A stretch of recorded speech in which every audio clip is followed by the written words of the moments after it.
Le principe mathématique simple consiste donc à faire quoi? À réduire le risque.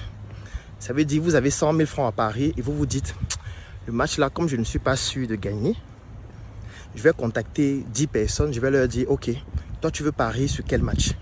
Il me dit, moi je parie que le Barça va gagner. Je lui dis que moi aussi, je parie que le Barça va gagner. Nous sommes donc 10 à penser que le Barça va gagner. Au lieu que moi je mette donc 100 000, chacun de nous met 10 000 et on prend un seul ticket de 100 000 et on parie.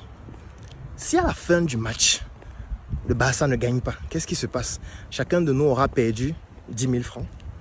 Chacun va rester avec 90 000. En tout cas, moi j'avais 100 000, je vais rester avec mes 90 000.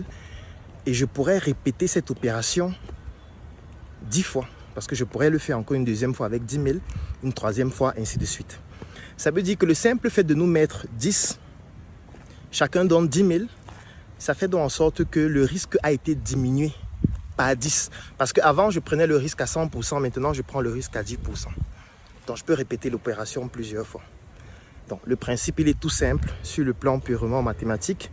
Ça veut dire que lorsque vous devez prendre un risque, il faudrait toujours calculer comment est-ce que je fais pour réduire au maximum ce risque afin que si ça ne se passe pas bien, que le risque soit le plus réduit possible.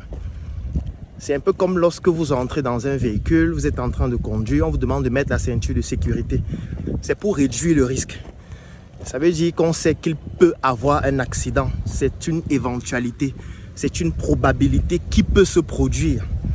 Du coup, si vous êtes victime d'un accident, la ceinture va réduire le risque, va réduire le choc, va réduire